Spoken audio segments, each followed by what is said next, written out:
পাথর খাদানে ধস নেমে মর্মান্তিক দুর্ঘটনা বীরভূমে। পাথরের চাপা পড়ে মৃত্যু হয়েছে অন্তত 5 জন খাদান শ্রমিক। গুরুতরভাবে আহত হয়েছেন 4 জন শ্রমিক।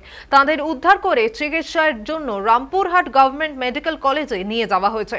খবর পেয়ে ঘটনাস্থলে পৌঁছায় নলহাটি থানার পুলিশ। প্রত্যক্ষদর্শীদের বয়ান অনুযায়ী শুক্রবার দুপুরে খাদান থেকে পাথর তোলার কাজ করছিলেন শ্রমিকরা। আচমকাই খাদানের একাংশ ধসে যায়। হুড়মুড়িয়ে ধস নামার ফলে অন্যত্র যাওয়ার সুযোগই পায়নি শ্রমিকরা। ওই সময় 9 জন শ্রমিক খাদানে কাজ করছিলেন বলেই খবর। তারা সকলেই চাপা পড়েন। এই খবর পেয়ে এলাকায় অন্যান্য পাথর খাদানের শ্রমিকরা সঙ্গে সঙ্গে ঘটনাস্থলে পৌঁছে যান। তৎপরতার সঙ্গে উদ্ধার করার কাজ শুরু করে, কিন্তু ততক্ষণে 5 জনের মৃত্যু হয়েছে। তাদের দেহ তুলে আনা হয় খাদানের বাইরে। বাকি 4 জনকে উদ্ধার করা গিয়েছে। প্রত্যেকেই গুরুতরভাবে জখম। চিকিৎসার জন্য তাদের রামপুরহাট গভর্নমেন্ট মেডিকেল কলেজে পাঠানো হয়েছে। আহতদের অবস্থা বেশ আশঙ্কাজনক। তাদের বর্ধমান মেডিকেল কলেজে হস্তান্তর করা হয়েছে। খবর তার কোনো শ্রমিক পাথরে চাপা পড়ে আছে কিনা তাও দেখছে পুলিশ। শ্রমিকরাও হাত লাগিয়েছে। পাথর সরিয়ে খোঁজা চলছে।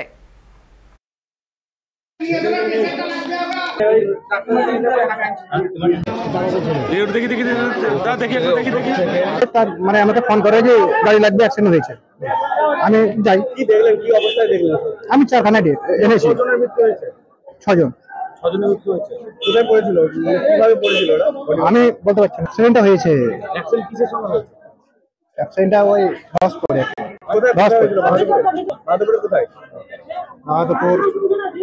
বাহাদুরপুর যে খাদান আছে, নবাড়ি পাওয়ার খাদান আমাদের। কার খাদান এটা? আমি বলতে পারছি না কার খাদান।